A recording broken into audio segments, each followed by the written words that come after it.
jump in a rant with the instant classic B. That's me. Just wanted to go over Monday Night Raw because it was a large show, and that's all I have time for today to fit into this episode. So, Monday Night Raw, a lot going on because everything's preempting. This is the go home edition because SummerSlam is this Sunday. And honestly, if you saw it, the show started out with Samoa Joe coming down to shut down Raw because he wanted his apology from Roman Reigns. Honestly, there's a lot going on in that whole entire thing.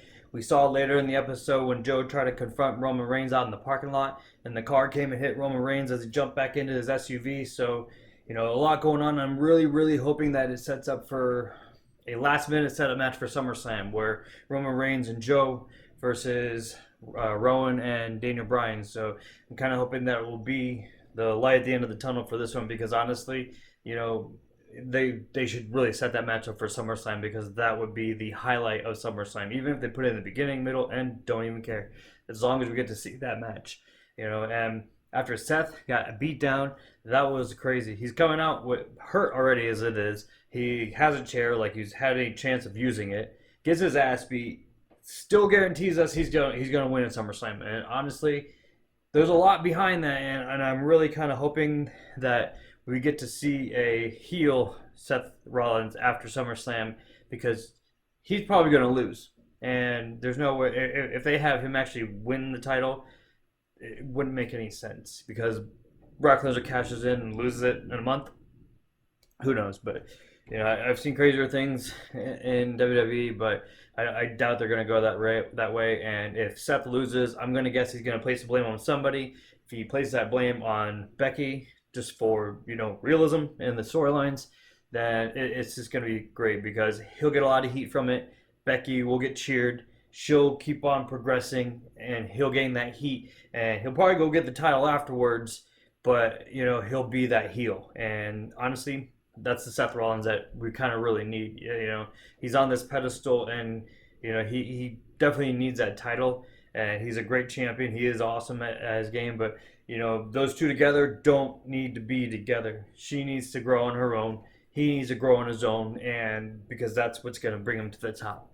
And it's just, there was just so much going on for our first for Raw, that it was just way too nuts. I mean, I don't know why he bothered to come out there. Even Paul Heyman's like, why the hell did you come out here? I can't stop him now. Like, he doesn't even try to stop Brock Lesnar after that point. So, it remains to be seen what's going to happen at SummerSlam, but be honestly, that's the least match I'm not too big on. It's just, it is going to be whatever it is, but there's so many other matches that I want to see. So, honestly, you saw Natalya kind of showing her heel side too, and it's just, there's a lot going on. I mean, you got Rey Mysterio. Rey Mysterio's been used as a punching bag lately, and I don't know if anybody watches. It's almost like every time he goes out there, whether he's facing Andrade, or he's facing Andrade again, or he's facing Andrade again, and he just gets his mask ripped off, or gets another loss under his belt. They're using him wrong. Rey Mysterio was awesome in Lucha Underground. He was great in WCW. He was awesome when he was part of the NWO and WWE. He's had a title run. He's done a lot of great things, but now it just seems like it's just to help put over all the younger talent. And don't get me wrong, I love that. I love seeing newer talent rise up, but seeing Rey get destroyed in the meantime is just, they need to do something with him, because they don't really seem to give a shit about him. Same thing with Andrade. I mean, Andrade, he's new still, but I think he needs a boost, because he's an awesome wrestler. He's great in the ring. He's NXT champion. So if they were to put those two together with like the Lucha House Party, and create more dominant faction in the Lucha area, that would be great. They could just literally go storm 205 and just start beating the shit out of everybody, and make it that more dominant of a show to watch, and intrigue people. It'll make people want to go watch 205. If you heard that you missed 205 live because you don't ever watch it, but you heard what happened. Hey, Lucha House Party, Rey Mysterio and Andrade just stormed 205 live. And they literally just took over the entire show. Every single match, they just interfered and took out the whole show. You tune in every single week, because then someone just took over and is going to be starting doing some great things. So it's just, something needs to happen with them. But until WWE starts to give a shit about them, then something will start to happen. But 24/7 champion, RTruth yet again, awesome. Watching Mike Kanellis pin his wife while she's in her OBGYN, that was great because that's exactly what she asked for. She said, if anybody wants to pin me while I'm at my OBGYN, my legs will be up. There you go. And that's exactly what happened. Mike pinned her, it was funny. She was just blown the fuck away while he runs off with the title. Truth is in there, and you knew Truth was in there right then and there, but that shit was too funny. And then you have him pin, and then Carmella hops on Truth, gets the fuck out of there.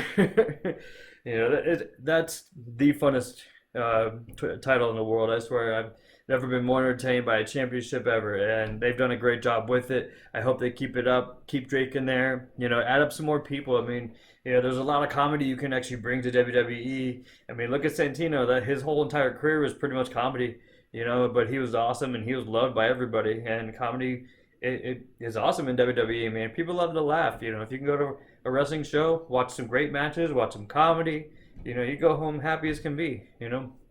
Yeah, Bray Wyatt attacked Kurt Angle.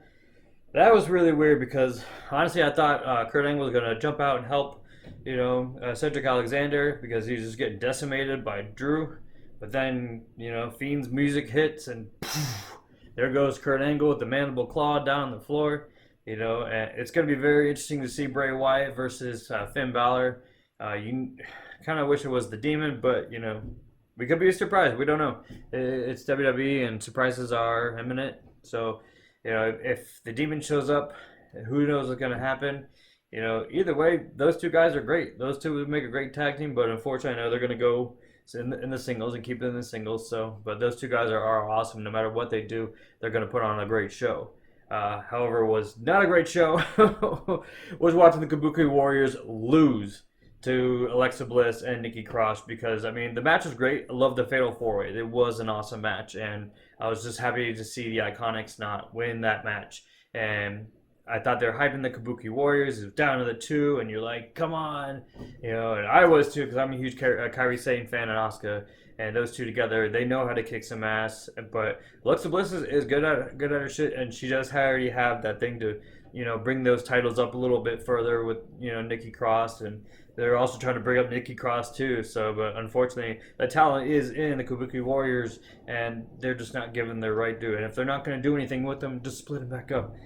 Put them on the rosters, go for the titles, do something better with them. What the hell they're doing because it sucks.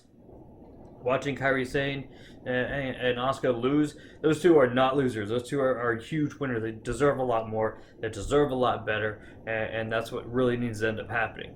But my favorite part still, I think, was the very end of Monday Night Raw, watching Goldberg literally storm out. And even Dolph Ziggler was like, he took his jacket off because he was ready to fight. As soon as Goldberg got in there, he hopped the fuck out of the ring and took off.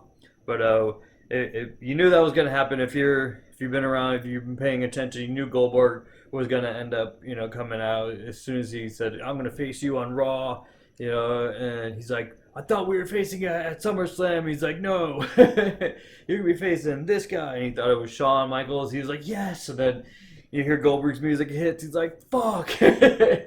But again, more comedy, greatness. It's definitely going to lead to an awesome SummerSlam. So with that in mind, I hope you guys enjoyed the show for Monday Night Raw. Before you go, don't forget to go and follow, like, share, throw a comment in there too. I love the banter back and forth. But have yourselves a great day. Thank you for tuning in to Jump Into Rant, and have a great one.